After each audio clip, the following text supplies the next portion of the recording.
2, testing 1, 2. We ready? All right. This press conference is for our recent officer involved shooting. As we promised in the past, that we will be consistent about our immediate follow-up when we can give more intimate details into the incident. The purpose of that is because obviously given the times that we're in, the traditional stance of saying that, we have an ongoing investigation and we can't provide any more information, those days are gone. We have to get information out to the community. We think it's important, particularly when there's so many tense things going on in our environment. So the information that I'm about to provide is based upon preliminary information and it is subject to change. On Friday, this is the restatement of some of the information that you had today. On Friday, September the 4th, at approximately 12:44 a.m., officers responded to the Sunco gas station at the 200 block of North State Street on a call for a man with a gun. Upon arrival, officers encountered a 33-year-old male with a gun. During that interaction with this individual, the suspect and the officers actually exchanged gunfire. At least two of the officers fired their weapons. During this exchange, the suspect was struck during that time. The male was pronounced dead on the scene by ambulance personnel. A gun was recovered at the scene with the suspect.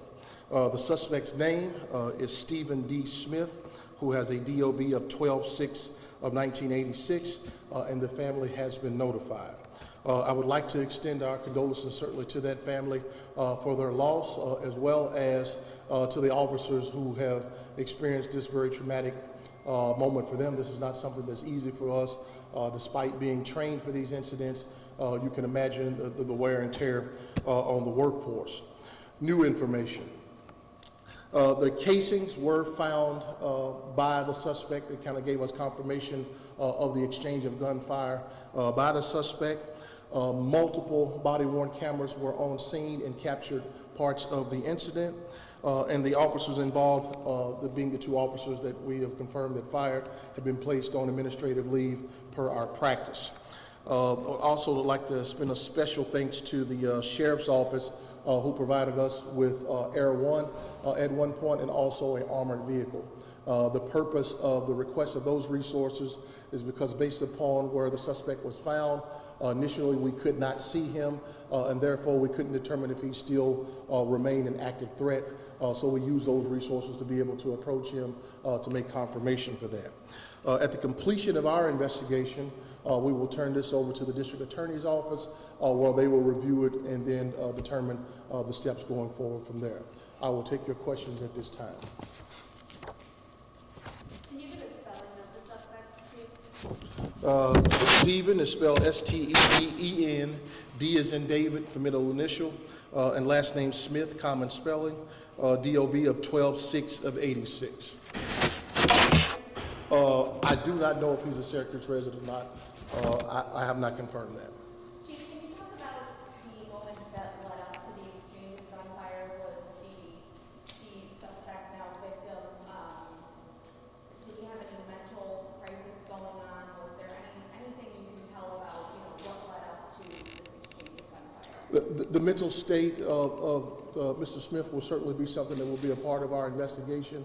Obviously, being less than 24 hours into this investigation, that's a question that we certainly want to answer, but I don't have that information at this time. I know the initial call placed in kind of moving around. I think there's a church over there. And what was the indication of why he moved around with the gun back there? Is there any, I guess, what was he doing? Do you have any? I have no idea what he was doing. Obviously, at some point, I believe he was mobile and moving around. When we encountered him, I believe it was in the parking lot where the encounter took place, but he was mobile at some point. Chief, where was the suspect actually shot? That I don't know, where he was actually shot. All of that information will come out with the medical information at a later date. How many store employees or officers were there at the scene? I do not know how many store employees was there. I know there was at least one clerk that I believe that at some point locked the door for obvious reasons, but I do know that there was one clerk in the store. Did you guys have any communication with the man prior to shooting, or was it There were some attempts on our part to de-escalate the situation as to get him to come out and show his hands, but immediately, you know, when you're talking about gunfire exchange, those kind of things go out the window when safety is at hand. And then what prompted them to fire? Did he reach for his gun, or was there something that prompted them to... The sequence of the exchange of gunfire is not something I'm prepared to discuss today, but I can just tell you that there was an exchange of gunfire, and then ultimately the gentleman was struck. Can you tell us how many shots were fired by the officers? I do not know how many shots were fired by the officers. I will just tell you that it was multiple, I believe, by both officers and the suspect. How long was that de-escalation attempt, and what strategies were used? It was an evolving situation, so you're talking about a few minutes where everything is going down from the point of our making contact with him to the time to which we believe he was struck until we could confirm that as to where he was found laying.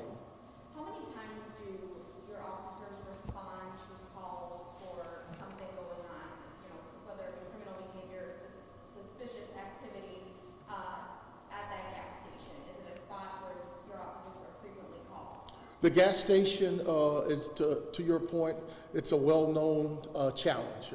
I will say that the lot is known to have individuals who are having issues with mental illness, substance abuse individuals, prostitution in that area, some of the homeless issues that we have throughout our downtown area. There are many things that go on that parking lot. We're certainly aware of it and trying to address that through the appropriate channels that we have to address locations that are out of control. But there's no secret that we've had many challenges on that parking lot.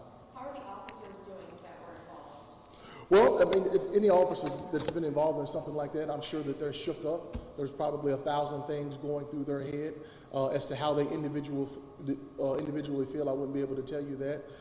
As my practice, I always check on them during that kind of incident because no amount of training can mentally prepare you for actually going through that. So I'm sure that they are going through a lot of things in their head, which is why we have the practices in place that we do as a part of this investigation process. I do not know what his prior arrest history. That's a part of the information that will be pulled to determine that.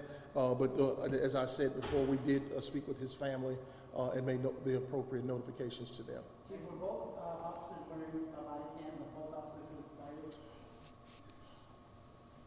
I think so, but I'm not sure. But one of the individuals that fired, I do not think had on a body camera. But there were multiple body cameras, multiple officers on that lot when the incident took place.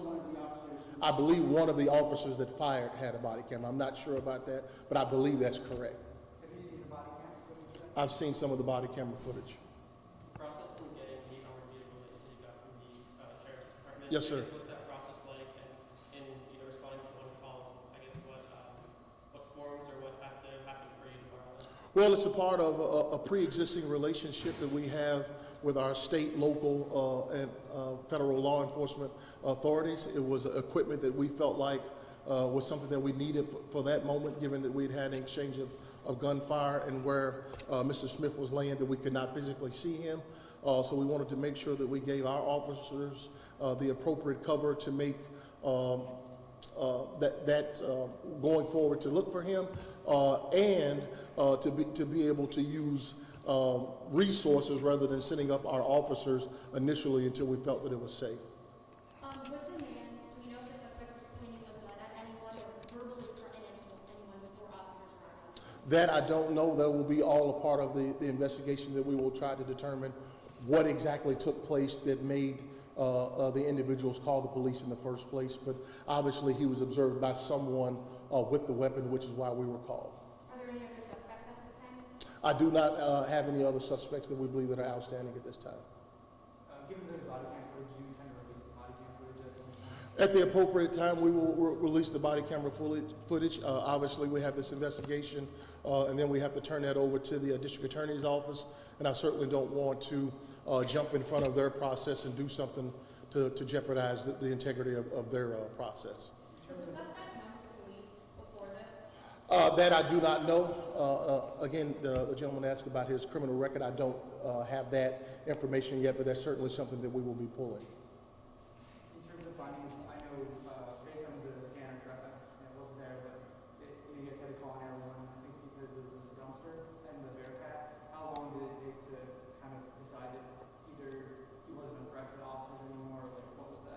I don't know the amount of time that it took for that, but it was several minutes that it takes to get that resource on that parking lot and then to deploy it. But I can tell you that the sheriff's office was very quick in their response to support us, and they also assisted us in taking coastal service in the city temporarily because we had so many officers that were a part of that incident. All right, thank you all.